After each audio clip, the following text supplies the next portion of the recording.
History credits German priest Martin Luther with igniting the religious, social, and political revolution known today as the Reformation. As the story goes, the Reformation was ignited when Luther wrote down his grievances, 95 in all, and nailed them to the door of a German church.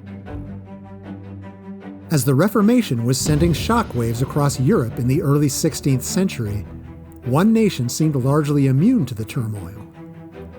That country was England. But in 1527, everything changed. Not because of any grand theological dispute, but because England's king was having a devilish time getting a divorce. As it often happens in history, one thing led to another, with the most startling results.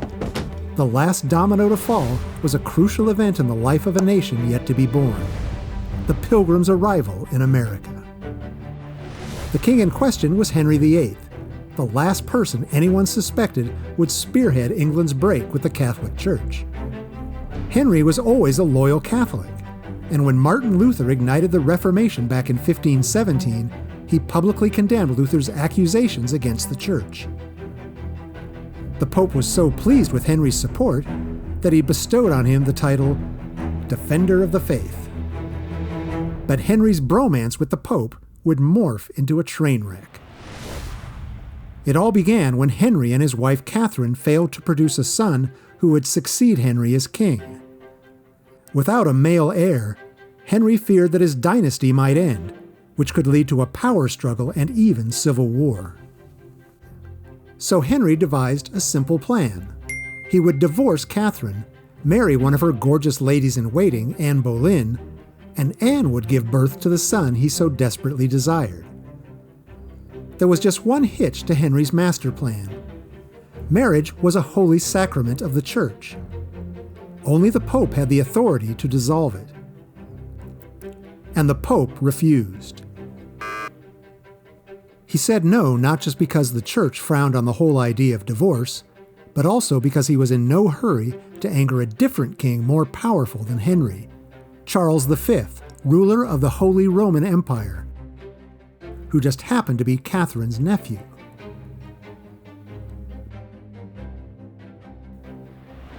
Most kings have a hissy fit when they don't get their way, and Henry was no exception. Only drastic action would suffice. So he repudiated the Pope's authority and declared himself the head of England's new church, the Anglican Church. He then granted his own annulment. The Pope responded by expelling Henry from the Catholic Church. But Henry didn't care. He was too busy remaking the Catholic Church in any way he saw fit. In many ways, Henry's church remained very Catholic, but he did make some important changes. Now the king, not the Pope, appointed all the church's bishops. And fearing England's 800 monasteries still supported the Pope, the king abolished them and seized their money and vast tracts of land.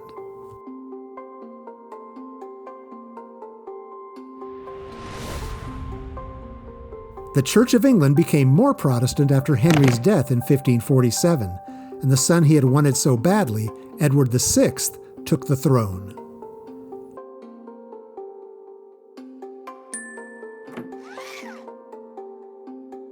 Edward was only 9 years old, so his counselors were the real decision-makers.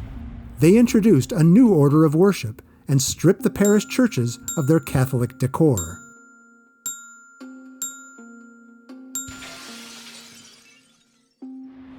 And every parish was ordered to conduct its services in English, not Latin, so that people could understand their faith better. But England's path to Protestantism took a major detour when Edward died at the age of 15. His Catholic half-sister Mary became queen.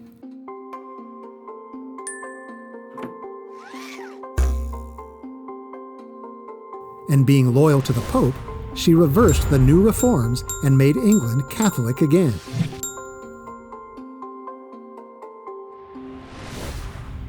After Mary's death, it was left to her Protestant successor, Elizabeth I, to complete the Reformation her father Henry had begun. Elizabeth restored Protestantism to England, but she made it her mission to do it without inciting the unrest typical of Mary. She knew England was divided between Protestants and Catholics, so she challenged herself to reform the church in a way that both could accept. Many elements of Catholicism were allowed, like the order of bishops, ornate decorations and music, and priests wearing colorful robes. But the theology of the Anglican Church was distinctly Protestant, expressed in a universal prayer book recited verbatim in every worship service throughout the country. By the time Elizabeth's 45-year reign ended in 1603, England's people not only accepted their new church, but also took pride in it. Everyone valued it as a cornerstone of their identity. Well, almost everyone. There were many people who believed that Elizabeth's reforms hadn't gone nearly far enough.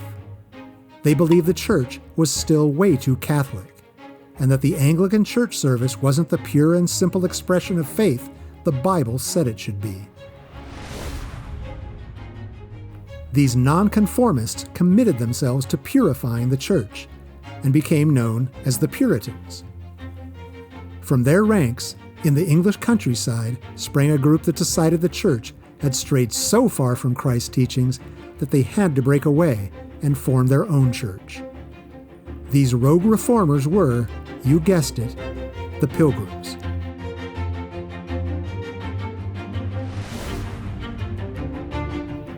Their story was just beginning.